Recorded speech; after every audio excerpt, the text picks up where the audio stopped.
Welcome back to the Popperian Podcast, and welcome back to a previous guest. This is James Kierstead. James, welcome to the podcast. Thanks for having me back. Now, I have your biography in front of me. It's changed slightly, so I'll read it out. Correct me if I'm wrong. Senior lecturer in classics at Victoria University in New Zealand, research fellow at the New Zealand Initiative, and of course, co-host of the Free Kiwis podcast, amongst other things, which I will link below. That's correct. Yep. Excellent. You haven't perjured yourself in any way there. Yep. Excellent.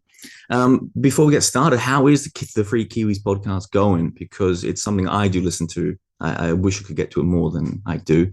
And it is a very important project. So how is it going? And what exactly is the project of the Free Kiwis podcast?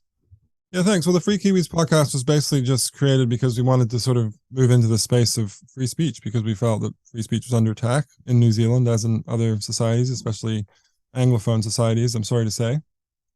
And so we really just wanted to sort of talk about free speech and the theory of free speech, but also to do the thing that a lot of kind of free speech inspired podcasts have done, like Trigonometry, which is to kind of lean into some of the areas that we're not supposed to talk about and to invite guests on who are a little bit controversial, and to do that in a way which was sort of reaching out to an international audience and getting some big international guests like John Haidt on, but also speaking to a New Zealand audience, because, you know, New Zealand's its own thing and doesn't get a whole lot of attention from the rest of the world. And there's lots of interesting stuff going on here. So, you know, how's it going now? I mean, we don't always get out a lot of episodes that regularly, but we had a good patch recently where we had, for example, Paul Moon and Elizabeth Rata, two very interesting academics in New Zealand who've been sort of going against the grain and against the current for many years. So it was great to have them on.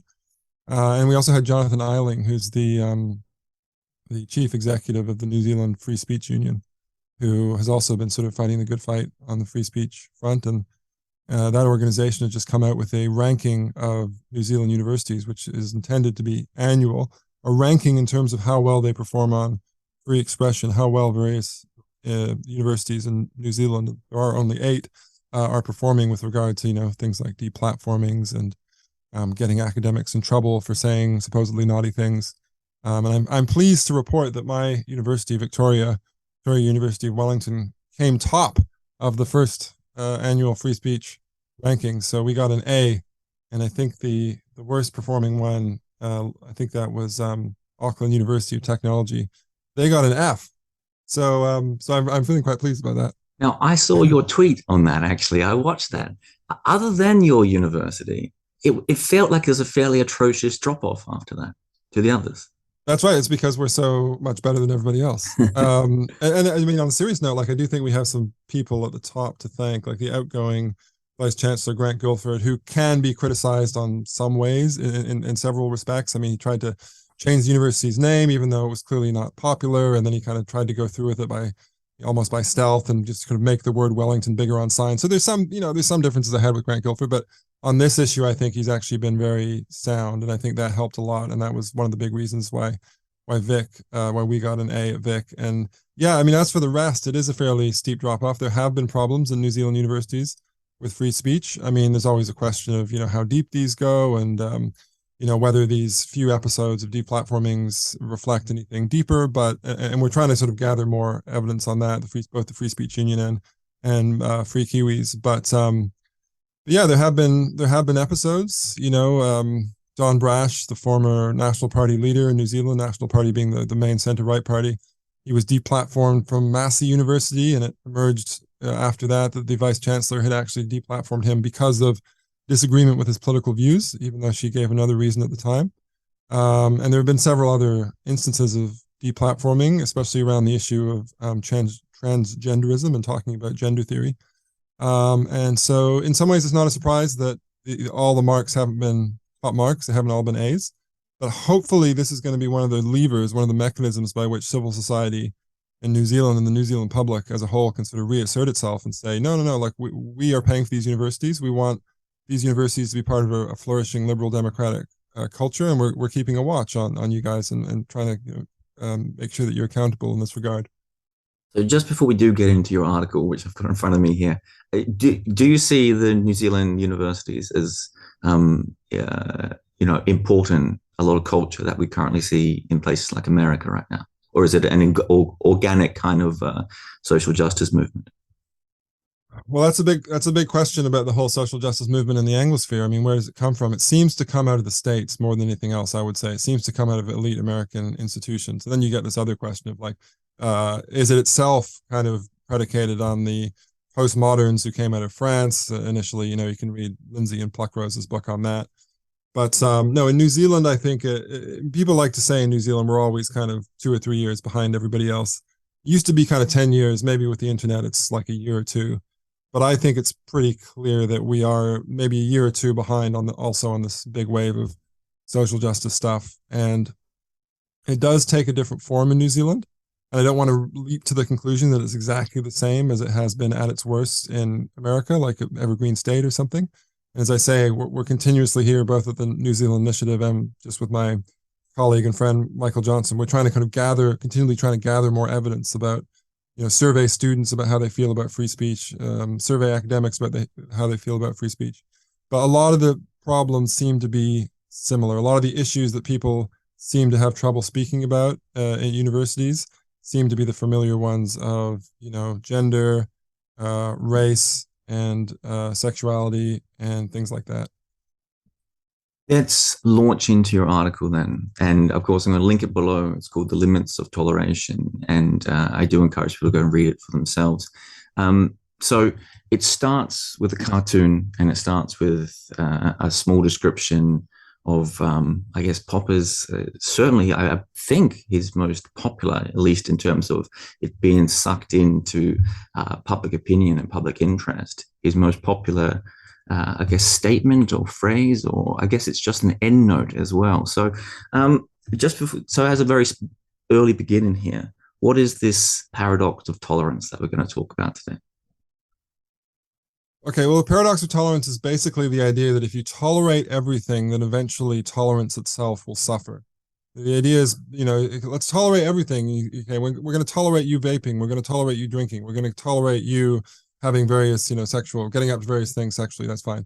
And then the idea is, okay, there's a point at which you might start to say, well, okay, let's tolerate you hitting me over the head with a stick if you disagree with me, right? Or maybe let's tolerate you putting me in jail if you disagree with me, if you don't like what I'm saying or what I'm doing. And at that point, there's this kind of paradox, because it's like, I'm being very tolerant of you smacking me over the head with a stick. I'm being very tolerant of you putting me in jail. But by that act of tolerance, I'm sort of participating in tolerance being stamped out. Because obviously, if we start tolerating people beating each other over the stick, beating over the head with a stick for things that they say, then people are going to stop saying so much, and then that kind of toleration for people saying stuff and people doing stuff in their private lives, that's going to disappear.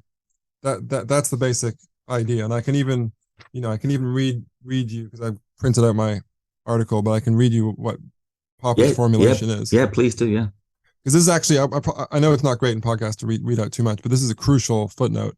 Don't worry, James. I intend to read out a couple of quotes of yours during the podcast, so please. Okay. So we can lean into the kind of textual approach to this. That's great, because it is actually important. What Popper really said. So this is one of the insane things about this is that this cartoon has gone all over the internet, and it's been very influential. And it's as you say, it's almost come out. It's almost at this point, it seems like one of the main things that Popper said, whereas in fact, I think it's kind of like a very minor part of his thought. And it's something that he really expresses in a footnote to the first volume of The Open Society and Its Enemies, which is, relatively early on in his career. It's the work that he wrote in New Zealand.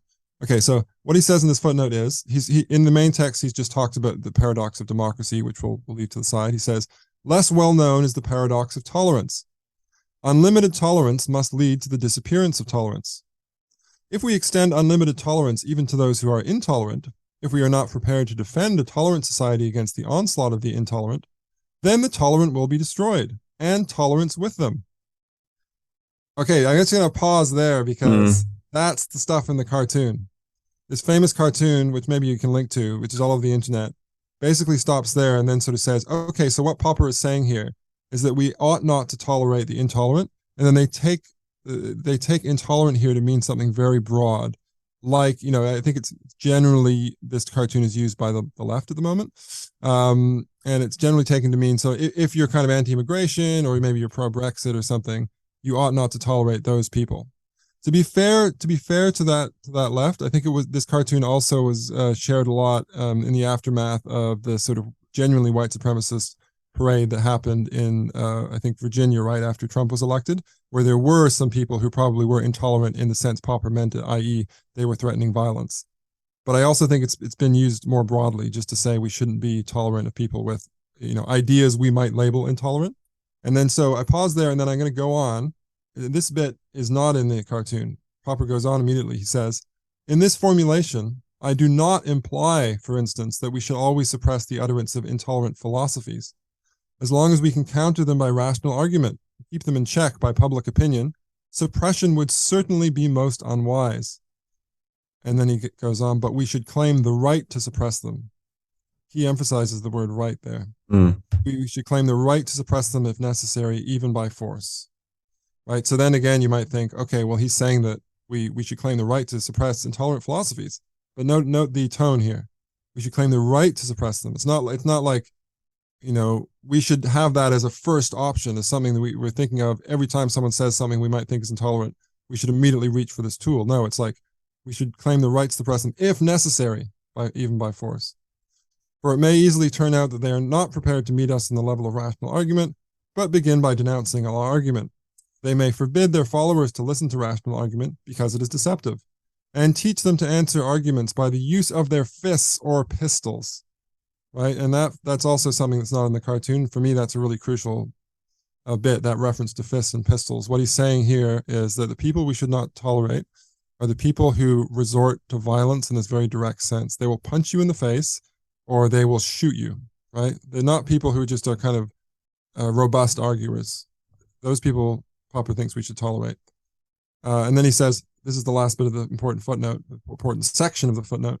We should therefore claim in the name of tolerance the right not to tolerate the intolerant. Right? And that's the kind of big takeaway from the cartoon. But I think if you put it in the context even of that section of the footnote, it becomes quite clear that what he's talking about here is actually violence, right?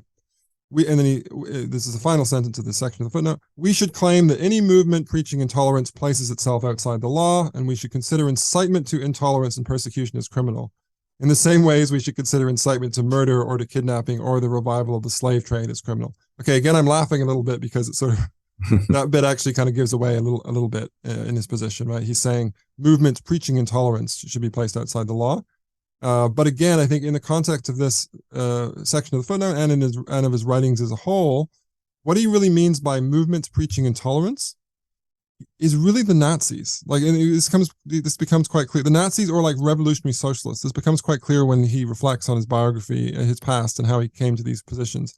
He's not saying any movement preaching intolerance like people who voted for the UK to leave the EU or something like that. He means literally like there's a movement that's set up with people like Goering and Hitler in charge, and who are saying, if people argue with this, we're going to bust some skulls. Now, I'm really glad you did that, because you saved me running some quotes of my own later on in the podcast itself.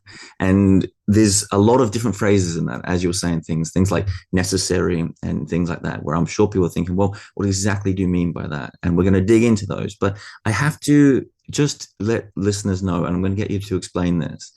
What you've been reading from there, of course, is that end note in the Open Society. But your article goes far beyond that, and it goes into an extraordinary level of depth. It goes beyond Popper's books and often into his personal letters. So I might get you to explain the depth of the research here and the rarity of the research as well.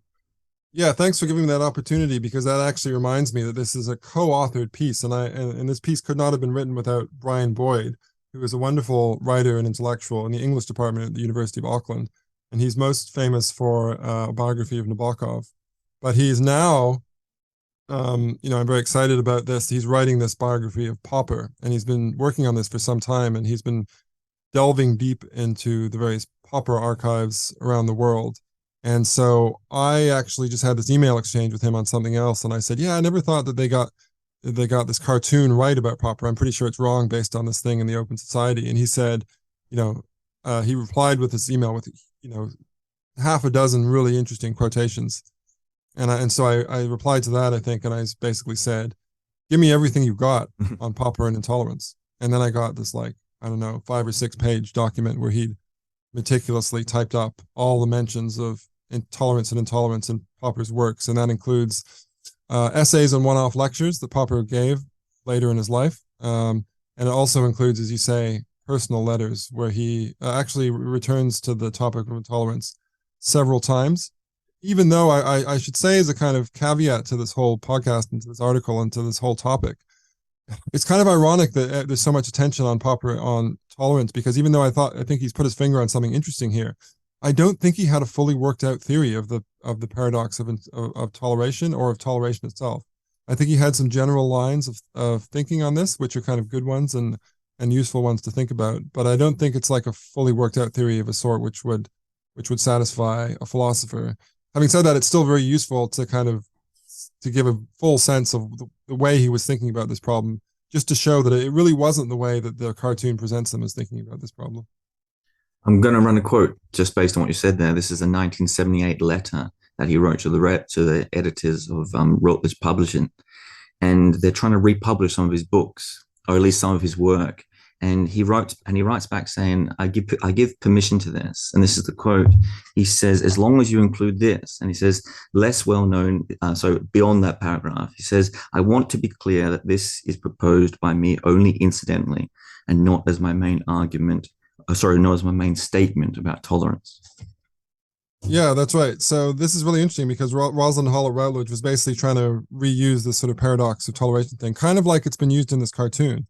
And here we have Popper insisting, no, you have to use the whole paragraph, right? And so the cartoon actually leaves out some of that paragraph, as we've seen some crucial words. And then Popper follows on and he says, yeah, I want to be clear, this is proposed by me only incidentally. It's not my main statement about tolerance. Okay. And then you think that he writes that in 1978. And you think, okay, what's your main statement on tolerance then, Karl? And I think the answer to that is something like, he never really did that main statement on tolerance. Like I don't think he ever really wrote up a whole work on toleration, which really squarely and sort of comprehensively looked at the problem. Now, there are a couple of things. There is an essay called On Toleration, written in 1981, which you might well think, and this is collected in the volume called After the Open Society, and you might think, okay, well, that one's going to be his main statement on tolerance. However, if you read that, you'll very quickly find that it's a little bit of a strange essay, to be honest. It starts off being about toleration, and then it kind of segues into thoughts about critical rationalism in general. And in a very kind of Popperian vein, it's all about fallibilism and how to be open to different opinions and how to be open to falsification of your theories. And it's all well and good. And I understand why he did that in a way, because I think he did see these problems as intimately linked. But again, it's not quite this main statement of toleration that we might have wanted and that we might have expected. There is also a lecture. So this is something I can share with you. So extra value for your podcast listeners. Mm-hmm. Brian and I sort of rewrote this like 6 or 7 times or something. And it was meant to be like a blog post, and it just got far too long. And I was thinking, okay, we just need to finish it. And then I sent him the last version. He said, it's all good. And then it's that night I found myself on YouTube, and there's some really cool, you can find some really cool Popper interviews in English and German on YouTube. And I stumbled across this bit in German where he was talking about tolerance in German. And I was thinking, what the heck is this? I don't remember this one. And it was sort of like very, very similar to On Toleration, but it didn't sound exactly the same. And Brian helped me kind of get to the bottom of that as well. Now, this is a lecture called Toleration and Intellectual Responsibility, which is actually originally given in German, and I think in 2 places, one in Austria and one in Germany, from the same year, 1981. So if you go into that, so this is the extra value for the podcast listeners. If you go into that one, it's actually sort of very, very similar. It's almost entirely the same essay. It's almost that lecture is almost entirely the same work as On Toleration, but there are a couple of things that he adds that are a little bit annoying, which we didn't actually put into Brian and I decided not to put into the essay in the end because it was kind of a distraction. It was too long anyway. But so basically, he takes the same line in that lecture as in the essay. Although he does do this weird thing in that lecture where he sort of tells a little joke, which is kind of annoying because he seems to undermine what he says before. So in this lecture, Popper says that the bombastic and incomprehensible prose style employed by relativists, basically, he has a go at relativists. That bombastic and incomprehensible writing style should no longer be admired nor even tolerated. So he's his whole career he's kind of saying we should only not tolerate people who are violent. And then really annoyingly in this lecture he makes this kind of offhand joke.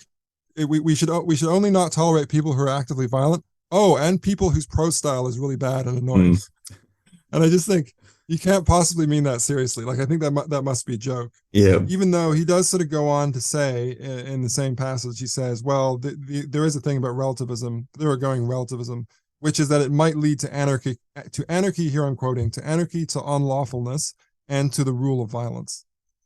So I think it is sort of more of an offhand remark. If we take it seriously, and maybe too seriously, though, he does eventually return to the same point about violence, right? So the way that he kind of rationalizes his joke is that, yeah, if there's too much thoroughgoing relativism, it may lead to violence. So that, again, this, I think, actually, in the end, it kind of backs up our theory here, which is that for Popper, the fear is really about violence. That's the thing we should not tolerate in an open society. Does language get in the way in a lot of this? Because there's a lot of points throughout your article that language comes back and you have to stop and explain just what he meant by that. And I imagine people would think, yes, of course you shouldn't tolerate those French postmodernists. They're awful writers. And people have different ideas what tolerance is in their minds. There's there's a variety of different ways, but at least two clear ones. One is I'm having a conversation with James and I'm sick of what he's saying. I'm not going to tolerate him. So I'm going to send the police around to shut him up.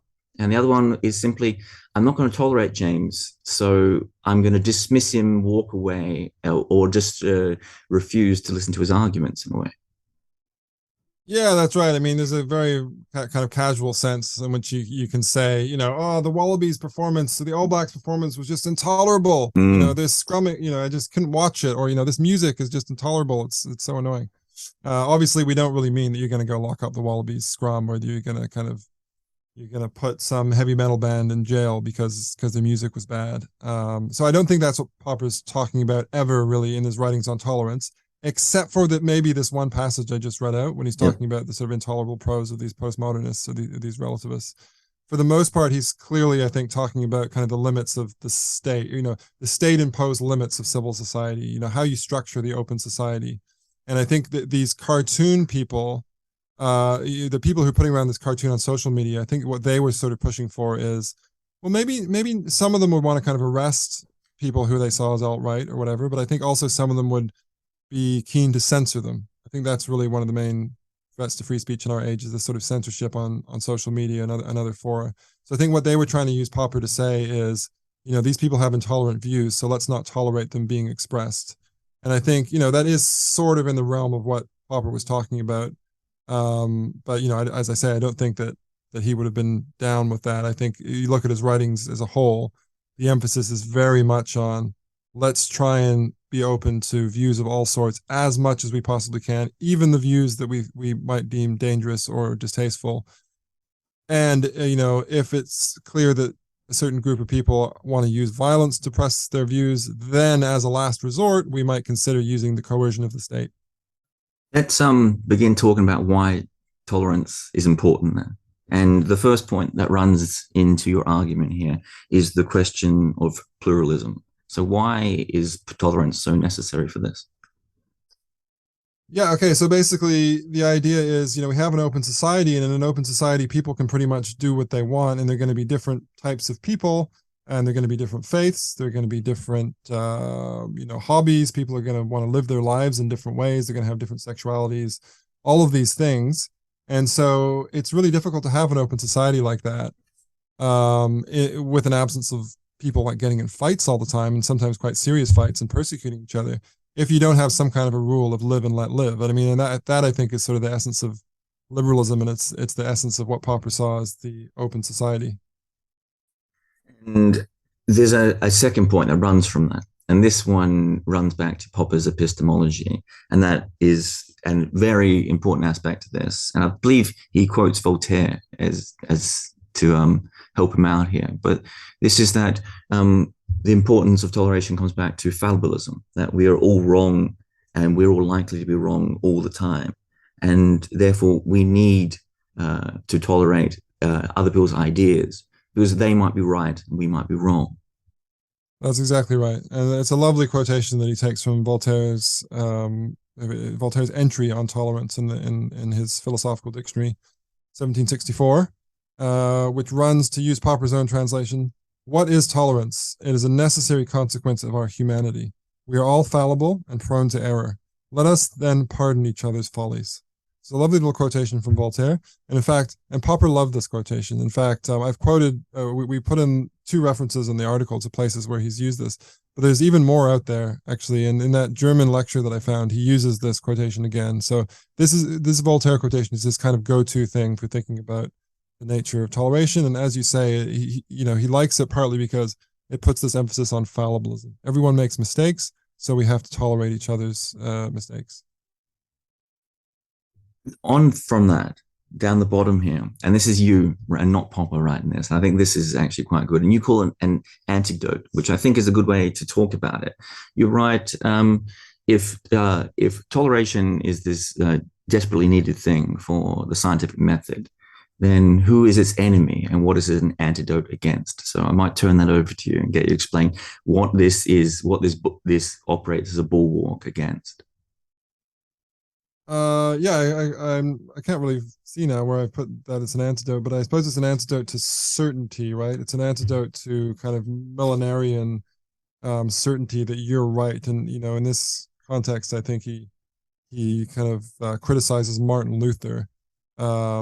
Basically, in his reading, Martin Luther's 1525 work on the bondage of the will is one in which Luther sort of makes himself into the voice of God, the word of God. So throughout Popper's writings, and especially in The Open Society and Its Enemies, there's this big emphasis on the idea of you should argue for your position, right? You should argue for your position. And Popper's very, very skeptical of and critical of these kind of argumentative tricks where people will sort of set themselves up above argument and say, I'm speaking on behalf of the Christian God or the Muslim God or whatever God, or I'm just saying what's historically inevitable. This is something he associates with Hegelianism and Marxism. I'm just saying what's going to happen anyway, so let's not talk about it.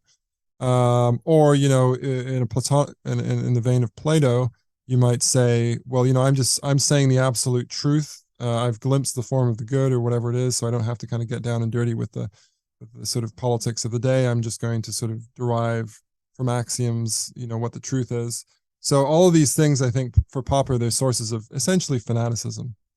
And so, and the enemies of toleration, because of course, like once you have the strong belief that you're speaking the word of God, or you're speaking on behalf of what's historically inevitable, or you've seen the truth that no one else has glimpsed, then you have this tendency to sort of want to say, well, Jed has another view, but who the hell is Jed? He doesn't know anything. Let's shut him down. And yeah, so the opposite of that, the antidote to that is this feeling. No, actually, we're all human. We all make mistakes. We may know more than other people in certain fields, but even in those fields, we sometimes get things wrong, either because we're tired or we just sort of made an error. And so let's work in that way. Let's sort of work together as human beings, aware of our own, the limitations of our own minds and also our biases. And this is why, now I'm talking about critical rationalism in Popper's view. And this is why sort of those 2 topics, toleration and critical rationalism, are so sort of closely bound up for him. Let's begin to walk ourselves towards what that limit of toleration is, because I think when we speak in this way, people out there might have very wildly different ideas about what the limit actually is of tolerance. And this is going to be a quote from Popper, a 1971 letter that he wrote to a French biochemist, I believe. And he goes on to say, we must be tolerant even towards what we regard as basically a dangerous lie. And he's talking about religion, I think, at that time. But many people out there would say this is a dangerous lie. Why should we be tolerant of a dangerous lie? Well, exactly. I mean, this for me is a really important point in his writings, because, he's writing to the French biochemist Jacques Monod in 1971, and he's saying, we must be tolerant even towards what we regard as a basically dangerous lie. Okay. And he's talking to a fellow kind of critical rationalist, a secular critical rationalist. I think I don't know who Jacques Monod was in any detail, but I had a brief chat with Brian about this, and he was saying that Popper actually corresponded with a lot of secular rationalists who were significantly more aggressive about religion than he was. So Popper he has some Jewish background. He was raised a Lutheran, but he essentially sort of wasn't a religious man, but he also wasn't sort of aggressively anti-religious. And so this is him in dialogue with somebody who's like a bit more strongly anti-religious than he is. And he's sort of trying to say to him, yeah, we still must be tolerant. And that bit where he says, even towards what we regard as a basically dangerous lie, I think Brian Boyd said to me, he thinks that's Popper kind of trying to meet Monod halfway. Like maybe Popper himself didn't take that strong a stance in religion, but he knew that Monod did take that stance. So he was kind of trying to placate him and say, look, mate, I know that you think this is basically a dangerous lie, and maybe I take that view too, I don't know, but we should still tolerate it. But for me, that's a really important point, because it's kind of like Popper, at the very least, he's entertaining the idea that religion is like a dangerous lie. It's strong language. It's both false and it's harmful, right? So to me, that's just, even in itself, that's enough to see and to show that Popper would not have been on the side of this new movement that basically thinks that we should shut down speech as long as you can claim it's harmful, right? You get a lot of that nowadays of like, that's harmful speech. It's hate speech. It's creating literal harms. And, it's like, well, the whole problem with that is basically anything you disagree with strongly or anything that has any kind of bearing on the world, you tend to think that it's going to cause a harm. That's the sort of nature of politics. The people on the free market side think that the socialist economic policies are causing harm. People on the socialist side think that the free market economic policies are causing harm. The Christians think the Muslims are probably causing harm in some ways by their beliefs, and the atheists think the religious people are causing harm. Blah blah blah. So the only way of getting through this is just to be, well, that the harm itself, or the idea of danger or harm or even falsehood, these cannot be the criteria for shutting down speech, because otherwise we just constantly be at each other's throats, shutting down each other's speech, or else there would just have to be one party that gets to shut down the speech it doesn't like some kind of an elite. And obviously both of those scenarios are quite horrid. I hope you're enjoying the podcast so far, and I apologize for this brief interruption, but I will take this moment to briefly send out a plug for the podcast itself.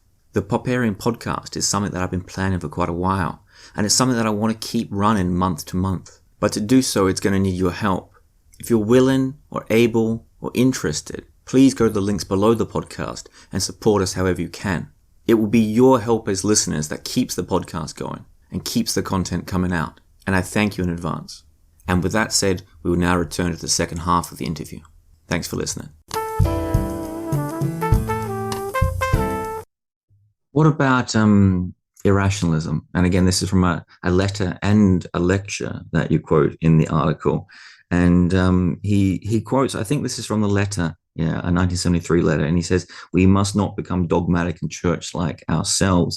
And what he's saying here, what you're going on to explain, is that irrationalism is not enough for someone to silence you. We still have to be tolerant of irrationalism. So why do we have to be tolerant of that?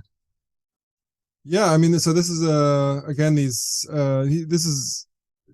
actually talking about Paul Kurtz and Edwin Wilson's second humanist manifesto. So he's writing to them about that. So this is again some kind of secular rationalists who are a bit more sort of aggressive than Popper.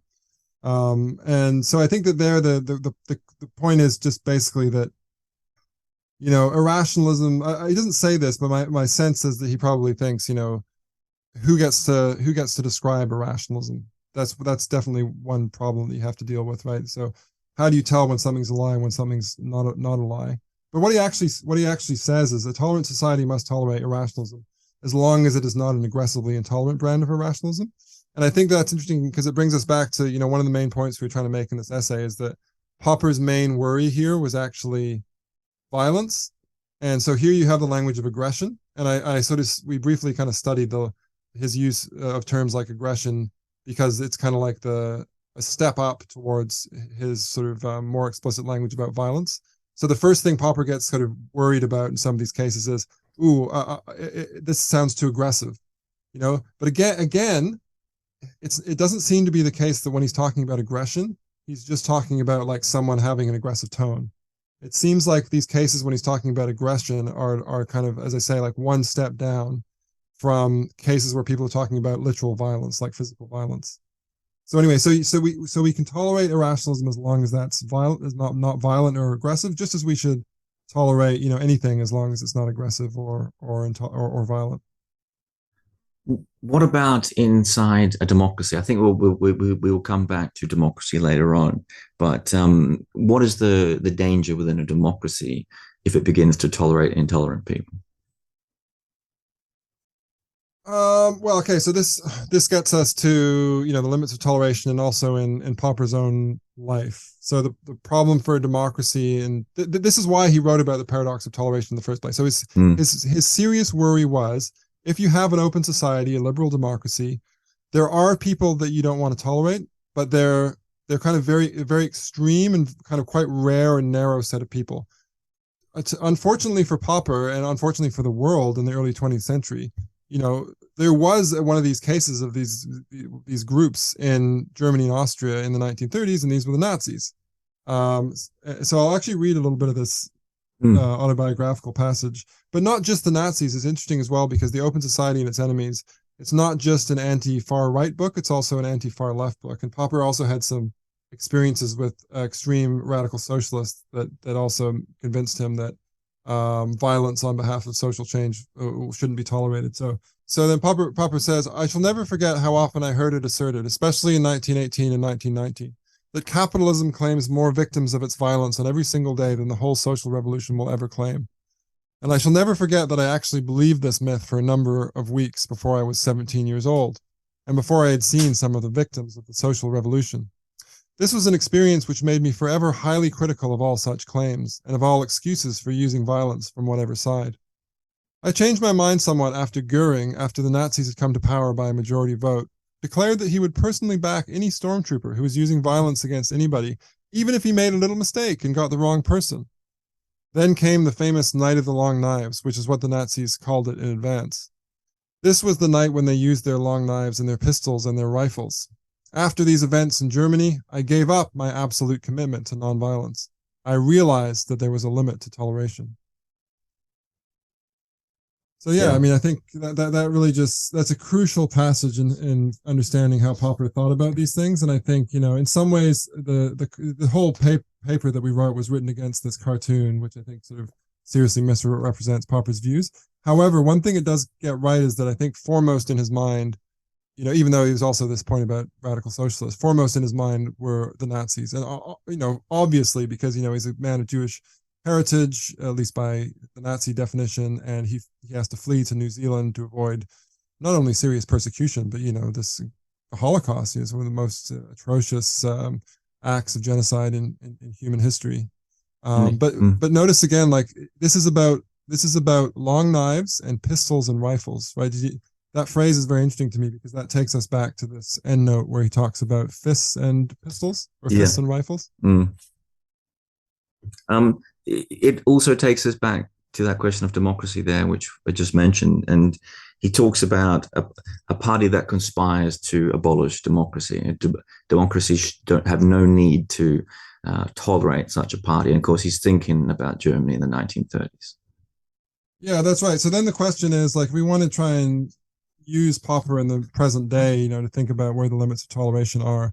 I mean, so I think it's fairly clear to me that he probably would have supported something like the current German body for the protection of the Constitution, right? The Verfassungsschutz, which does sort of take measures against parties which it sees as posing a genuine threat to the constitutional order. I think Popper would probably have been behind that, but only in this sense that we should take action against movements who pose a very clear threat to democracy through the use of violence. And even in that case, we should do so very kind of circumspectly and carefully and as a last resort. So I don't know, it's hard to speculate on what movements would sort of count nowadays, but certainly if there's a movement which just has kind of extreme views in whatever direction, or very radical out there views, but there's no sign that they actually want to punch anybody or shoot anybody or blow anything else up, I think Popper would have been very much protective of them, maybe not necessarily of their particular views, but he would have not advocated banning them or using the apparatus of the state to coerce them or to fine them or to jail them. But I think, if there are movements who are, clearly headed towards whatever it is, occupying places or throwing things, as an element of policy, not just as like a one-off riot, but as an element of policy, attacking the state and attacking people and property, then I think he would have been in favor of doing something about that and using the state to do something about that. There's a hard element which we've touched on a little bit, but we should drill into here, and you drill into through I think a page and a half of your article, and that's the question of reciprocity and the problem with the movements you've just mentioned and a lot of what we've spoken about so far is that they're not reciprocating the same values that we are being offered to them. And I'm going to quote a fairly humorous and I think a very a good quote, and this is Popper. And he says, "I once read a touching story of a community which lived in the Indian jungle, which disappeared because of its belief in the holiness of life, including that of tigers. Unfortunately, the tigers did not reciprocate." Yeah, that's right. That's right. And that's the same essay in which he gradually then goes on. I think he's giving that essay in India as well, actually. And then he pretty soon, almost immediately, goes on to this example of Hitler. Like the conservative German elites in the late 20s and early 30s kind of tolerated Hitler, but Hitler did not reciprocate. So yeah, I mean, reciprocation for him is a key aspect of this reciprocalness. I mean, it's the basis of toleration in the sense of like, I have this idea, I have this idea that we should all be socialists, so we should all be Christians. You have this idea that we should all be Muslims. And so if you are going to allow me to spout my Christian evangelism, then it just seems fair that I'm going to tolerate you mouthing your Muslim evangelism, right? So there's a basis of kind of, there's an underlying moral principle there of fairness and equality and reciprocity, which underlies toleration. So interestingly enough, I think for Popper, that idea of reciprocity also grounds his idea of what you might do against genuinely intolerant philosophies or actually movements. I mean, really, it's not so much philosophies that's the problem, because philosophies are just speech. He's a little bit concerned about intolerant movements, and so the reason that one of the reasons for him that it's justifiable for the state to use its coercive forces in clamping down on violent coercion is because that's also fair, right? It's kind of like, you throw rocks at me, you throw Molotov cocktails at me, I throw canisters of tear gas at you. You try and blow up my official public building, I put you in jail for a long time. And that seems kind of reciprocal and fair to Popper in the same way as kind of I extend the right to speech to you, you extend the speech to me. That also seems fair. Now, you do mention this in the article, and I think it's a very important point to make. And you use a quote from Popper as well, I think, from On Toleration here. Why is it that we seem to make this mistake about tolerating intolerance all the time? The quote that you use here, I'm going to have to paraphrase it here, but it comes back to an emotion of a kind, it seems to do, that we have this exaggerated idea of ourselves in our heads as tolerant people. And therefore, when a deeply intolerant movement comes along, we find it hard to silence them or to push back on them or to offer them intolerance, simply because we have this already inbuilt idea about ourselves, and we struggle to get through that barrier and through ourselves and through our own ego. Yeah. So this is kind of it's a different problem. So the people who shared that particular cartoon, I mean, of course you're allowed to share a cartoon, but I mean, that tendency in modern life is to sort of clamp down on speech. There's another tendency, which is a bit of a danger, which is almost to be too tolerant. This is very interesting. So it's kind of like, you can be sort of too liberal. This is the main thought behind the paradox of tolerance. So I think for what Popper is trying to say to us is that the open society is about toleration, it's about liberalism, and it's about being open. But, and there's a sense in which the liberal state and the liberal society and the open society are kind of value neutral. Okay, they're value neutral with regard to things like religion. They're value neutral to whether you're a Christian or an atheist. They're value neutral to whether you're a socialist or a free marketer. However, there are also these minimal values embedded in liberal democracy and in the open society, and we can't be relativistic about those, and we have to stand up for those.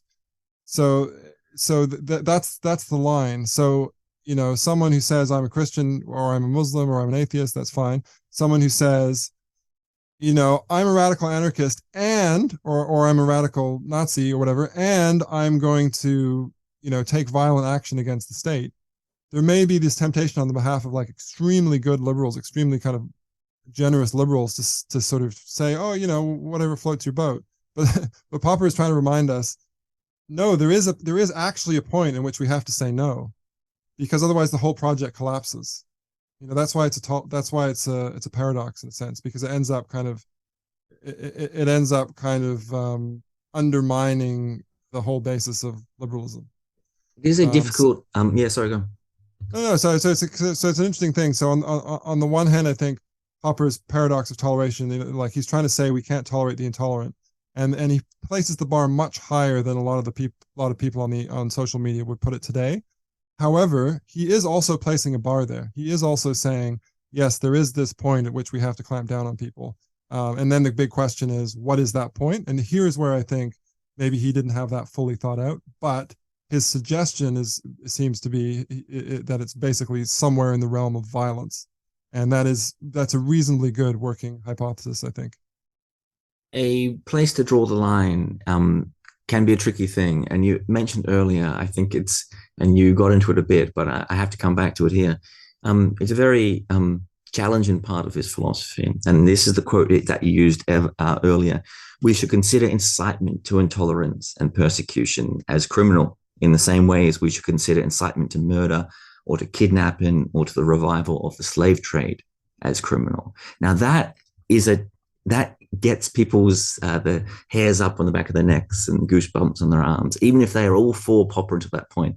I'm sure at that point they start to go, oh, this is a little bit dangerous. This is getting very close to that line. So how does Popper look into this question of incitement as something that we should have criminalized? Does he believe it? And how would it operate in the real world? Well, that's the thing. I mean, this is why I think this isn't a sort of fully thought out theory. And I think he kind of puts this down in an end note because he's kind of like, well, yeah, he's not sort of thinking about it that clearly at this point. But this is why I think it's useful for Brian and me to sort of put this in this larger context, because in this larger context, it seems clear that he's really thinking about violence first and foremost. And so then so often he seems to use the very word intolerance, incitement to intolerance and things like that to mean incitement to violence. There are other passages in our piece which I think suggest that. So what I'd say about this, because I think this, you put your finger on some ways the sort of toughest quotation for our view. So I think to put that in a larger context, it's still quite a high bar. If you look at what he says about how he uses words like intolerance in the rest of his writings, and so there he says, in the same way as we should consider incitement to murder or to kidnapping or to the revival of the slave trade as criminal. Okay, so another thing I'd say about that, and we put this in the article as well, is just notice how extreme these things are. Notice how serious the cases he's talking about are. Right, so you might come along to this passage from 2022 or 2021 and think, oh, he's saying incitement to tolerance and persecution should be criminal. So incitement to tolerance, so that means, like, I don't know, if you're against gay marriage or something, or whatever, then we should just criminalize that. I don't think he's saying that. I think he's saying, incitement to intolerance and persecution in the sense of you're going full Nazi. Like, that's really what he has in mind again. Of like, you're actually going to do something like the Nazi Party did and sort of start, actively persecuting an ethnic group. And so that's why the comparative cases are murder, kidnapping, and the revival of the slave trade, right? So I don't think he's just talking about speech there. He's talking about kind of very serious actions comparable to murder and kidnapping. There's I'm sure there are some people listening who think, or perhaps they're not listeners to the podcast because of these thoughts, but would think that's too high of a bar even there. That's why should we tolerate deeply hateful ideas? And this comes back to something that Popper talks about here. And this is a quote of his as well, but I'm not sure if I'll quote him. I'll just paraphrase. He talks about whenever it's possible to counter someone through rational argument or to keep them in check through public opinion, it would be a mistake to therefore suppress them. And I know people out there will think that's not right. it's not always possible to keep ideas in check in this way, even if they're not violent ideas. So he's talking about the expansive space of rationality in a way. So what would you say to people who say, well, it's too hard to keep people in check through public opinion, or it's not possible? Well, I think that even for Popper, I mean, he's talking about these situations where we have some kind of a fear, and like, how do we deal with this problem that we find these views very obnoxious? Now, I think that's one side of the argument, but I think there's another side of the argument, and Popper stresses this in other parts of his work, The Open Society and Its Enemies, and other works. And the positive side of the argument is just that we have to be open to a full range of views, because this is how we figure out things. This is how we figure out solutions to problems as a society. And this is really how we kind of think and act in the world. You know, we come up with different worldviews. You know, if we want to have an open society as well, part of that is going to be people having different worldviews and different religions and different ways through life. And so there's a positive argument that we need to be open to those things. So then if you think of it with that positive argument in mind, that really puts the onus of the argument on the other side. So then the question is, given that we get all these goods from open expression and critical rationalism and the free exchange of ideas, under what conditions should we limit those things? And that's when he's trying to put the bar quite high, right? So it's a very, very precious thing for people to be able to express themselves. And so, one objection might be, oh, but your expression was hateful. Your expression was false. It was misinformation. It was disinformation. It was hurtful. And then the obvious problem with that is, as we've discussed before, who gets to decide on that? It's in the nature of living in a pluralistic society. The other people's views often strike you as misinformation or as hateful, but they often think the same of your views. And so then we get back to this point about reciprocity. Now, towards the end of things, we're coming to the end of the podcast here, and towards the end of your article as well. And towards the end of the article, you break off, and of course, it's written in New Zealand and got a New Zealand audience in mind. And you bring things back to modern politics and what's happening in the world around you, and to the New Zealand Prime Minister, and to a law which, of course, I hadn't heard of, living miles away from New Zealand, of course. And this is the incitement of hatred and discrimination, or at least that's the quote of what she is planning, of what Jacinda Ardern is planning on, or he has passed it, please correct me, what she's planning to ban. So get into that law, or that proposed law, and why it is so problematic in this way. Okay, yeah, I wasn't super prepared to speak on that law itself, although my colleague Michael Johnston and I, we did actually write, I think 3 separate op-eds when this law was sort of more in the news, that I can send you, and you can link it if you want. But basically, this law, the update is that thankfully this law seems to have been put on the back burner, because they were thinking about it for a long time. Some people raised some concerns, and then they were sort of speaking about it more directly. And the Minister of Justice at the time, Chris Fafoy, did an interview with Tova O'Brien, who's a well-known New Zealand journalist, and didn't go very well. And I sort of feel for Chris Fafoy in that situation, because I think he comes across as like a nice bloke, but he just couldn't defend this law, not because he's not an able man, but just because this law was kind of indefensible, and it had so many holes in it and so many obvious questions that couldn't be answered. So the law was basically like, we need to vastly expand the province of hate speech laws to include things that caused incitement of hatred and discrimination against a series of different groups. And there were vast numbers of these different groups defined by religious beliefs, by ethical beliefs, and even by political views. It was suggested you shouldn't be able to incite hatred and discrimination against groups defined by politics. And so then the obvious question is, okay, what if I go on the radio and say, I really hate those national voters, or, it really pisses me off when the Labour Party people say this. In a sense, I'm inciting hatred. Like if I go on the radio and I say, everybody should be against Labour, everyone should be against national voters. Everyone should really dislike what they're doing. They should question their motives. I mean, to me, this sounds like very, very ordinary political speech. But, there's a sense in which that might actually come under this rubric of inciting hatred against a group defined by politics.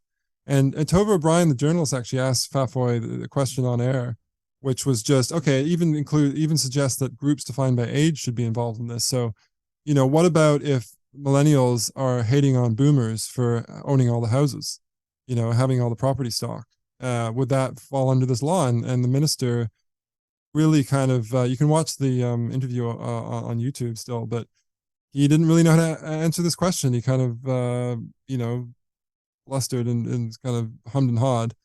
And so I think that experience of Ardern's Labour government putting that law out there for consultation and just having it kind of ruthlessly shot down, not even shot down. It was just kind of like people asked like the most obvious questions about it, and they just could not answer these incredibly obvious questions.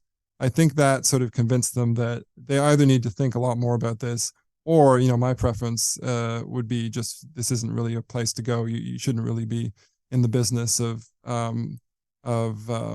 closing down the way people can express themselves and what they can say in an open society, except beneath this very high bar of direct incitement and threats of violence. So do you think it was written from a party political perspective? They could never imagine the law being used against themselves or their allies?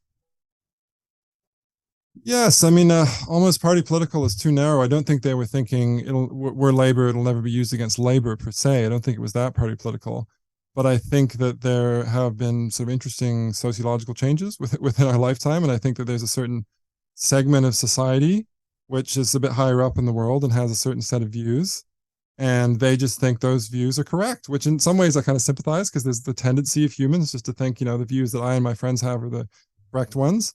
And they think, the people who think other things are kind of a bit nasty and their views are wrong. Sometimes I agree with that. Sometimes I agree with that reading. But so I think it's more, it's coming from that sort of tendency in society. And I don't think they think hard enough of like, okay, what if the shoe is ever on the other foot? But even if the shoe is never on the other foot, it's still a bad thing to want to sort of clamp down on other people's free expression, which is, part of a flourishing human life is to be able to express yourself. So a couple of final questions here, and I'm looking at the end of your article as we speak here, and towards the end you mention violence again, and you mention the democratic tradition again, and you talk about how there is perhaps a failure of memory, or a failure to properly understand, or a failure to appreciate the tradition of some important things that we hold within our lives. And we don't understand how important tolerance is for a well-functioning democracy and success of liberal democracy. And we don't understand how important tolerance is as an antithesis to violence. Yeah, that's right. I mean, I think we sort of lost the plot in some ways. This is why I try and sort of push Popper, and Free Kiwis as a podcast have been trying to push Popper, because we just need to go back to the sense that we're a free country in New Zealand, and we're a free society in Australia and South Korea and other countries like that, because I know you're in South Korea. Mm-hmm. And this is something to be proud of, and this is something to celebrate. I mean, I came across an article recently in the New Zealand Press, which was arguing there's this scary freedom discourse which has been imported from the United States. This is especially around kind of vaccines and stuff like that. And we in New Zealand don't have this crazy freedom discourse, and we're just normal, and we need to get rid of this crazy freedom discourse. Okay, so I will cede. There's a lot I can sort of cede on this front. I mean, I agree that, some American libertarians strike me as quite extreme. Like there's some aspects of that freedom discourse and the freedom truckers and all that, which I don't personally agree with. That's fine. And just as, there are some aspects of extreme egalitarian discourse, extreme kind of socialism and communistic discourses that I don't agree with. But you have to remember that our societies are founded on these ideals of equality and freedom. That's like the whole post-French Revolution, post-Enlightenment project, is that we're meant to be free in some sense and equal in some sense. Now, it's difficult in various situations to work out how exactly we should be free, how exactly we should be equal. And yes, you can go too far towards freedom, just as you can go too far towards equality. But I think we really need to just remember that, especially in the Anglophone world, and that includes New Zealand, this is really our heritage. This is the center of our civilization. This is the core of the way that we live our lives, is that we're liberal democracies, and that we venerate freedom and equality in that way. And as we try and sort of, not be too fanatical about it, but we try and sort of keep those values at the core of what we're doing. Last question and a last point. I think this is a very important one, and you referenced through Popper, but I think you wrote that this is something that you deeply agree with as well. But please correct me if I'm wrong about that. But you say you're talking towards the end about, again, this problem of how do you draw the limit? Where do you draw this line? Of course, it's an open debate. And you write, coercion is as good a place as anywhere. If you're going to draw a line, you should draw it around coercion, because if for nothing else, it is a high bar and it gives everyone space to live as freely as possible. So why is coercion the important place? If we are going to find a place to draw this line, why should it be there? Yeah, it's a hard question. I mean, it's a very philosophical question at the end of the day. I mean, I think in 1984, there's the novel, George Orwell novel. There's this interesting moment when he gets beaten by one of the agents of the state, and he reflects on this experience as it's happening, and he says something like, there's just something non-negotiable about violence. Like you can't really kind of stand up to it in the same way as you might be able to deal with personal hurt. The hurtful words or things. I know that there's a movement nowadays to kind of treat hurtful words as like on a spectrum with physical violence. But I just think there's something very non-negotiable about, for example, taking somebody and putting them in a prison cell, which kind of stops argument in a way which, saying something that someone else finds offensive doesn't shut down freedom and shut down argument in quite the same way. So I think that that's one of the reasons. I also go back to this argument that, it keeps the bar quite high. So it allows lots of types of expression to flourish. So we put the bar high so that we can get all these goods out of it, like critical rationalism and self-expression. Another thing I should say in this vein is that I also sort of see it at the end of the article. This colleague of mine at Victoria University, who's a legal scholar, Eddie Clark, he wrote an article which I think he made a fairly sensible point, because people were coming out and saying, when these hate speech laws were up for discussion, the bar should be violence. And he was pointing out, well, there are a few situations in current New Zealand laws and laws across the Anglosphere where there are examples of speech, even in the absence of violence, which is illegal. So one example is perjury. So if you perjure yourself in a court of law, you haven't done anything violent, but you may still get in trouble for that. And I think that's sort of a fair point. But my reaction to these kinds of cases is that these are sort of exceptions. So there may be cases in the court of law or whatever other sort of very marginal cases where we might want to make exceptions. But I think as a rule of thumb, focusing on coercion is quite a good way to go. And then, as I said, this is why I end in this sort of note. Like, I think there's a lot more work to do. And this is a developing thing. It's still a big problem in political philosophy and in how we do politics. It's like, where exactly do we place that limit in different situations? I don't know. I just am getting a bit scared. I've been quite frightened the last few years how we seem to have kind of completely kind of jettisoned this central part of our tradition, which is to focus on freedom, not to the exclusion of all else, but to sort of have freedom as central in the way we look at these things, and also to kind of look towards coercion rather towards the content of speech and limiting speech on the whole. That is also a good thoughtful note to end the podcast on. The article of James is called The Limits of Toleration. It'll be linked below, as well as links to the Free Kiwis podcast and other places we can keep up with James's work.